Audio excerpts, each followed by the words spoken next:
Awesome. I don't care how old you are. I don't. Nice fish. Another dock bass.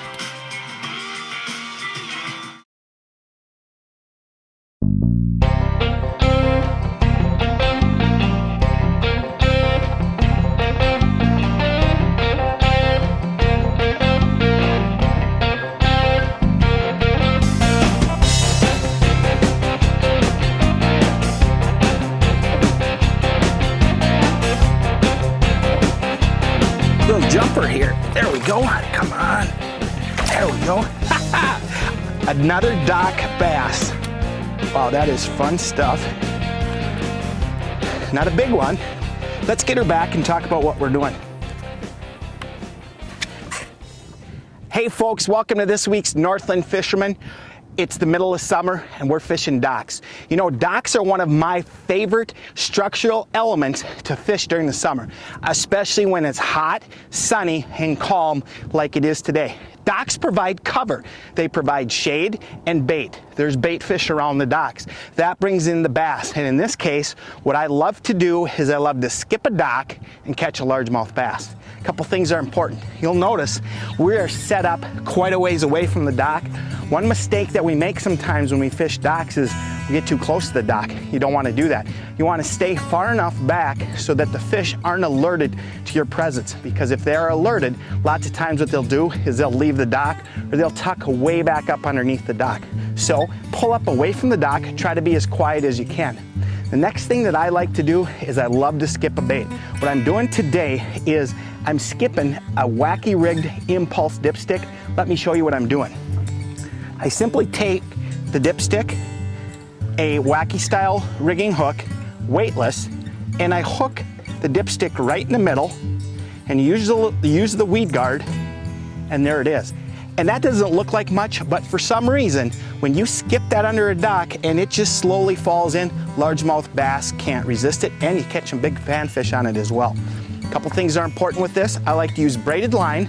Today, because we're fishing fairly clear water, I've tied in a fluorocarbon snell.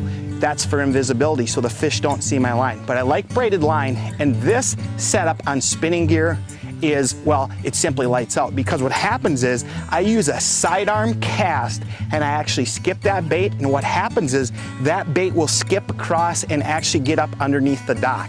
What I want to do, especially on a bright sunny day like today, is I want to get that bait as far up into the shade as I can. Lots of times the big bass will tuck up way up into the shady part.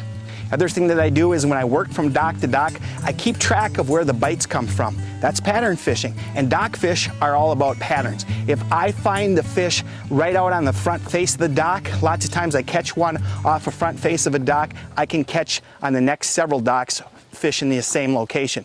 Or maybe they're tucked back around the corner of a dock post, or maybe they're way up on the shaded side of the dock. But keep track of where your bites came from on one dock, because lots of times you're going to get bites in similar locations on the other docks. So keep it simple, skip a bait, stay away from the dock so you don't alert the fish, keep track of where your bites come from, and what I like to do is I like to cover lots of water. You might go 5 docks without getting bit, but on the 6th dock it might be a 5-pounder, or there might be a school of fish under one dock. As a former tournament bass angler, what I did is lots of times I targeted deep fish, deep weed line fish early in the day, got a limit of fish, and when it came time to upgrade to try to get that kicker that would help me cash a bigger check or maybe cash a check, I would go dock fishing. Dock knocking, a lot of people call it. So in the summer, a dock and the shade that it provides, the bait fish that it attracts, is a great place to target largemouth bass, and there's maybe not a better way to catch them than to skip a bait. One other thing that you can do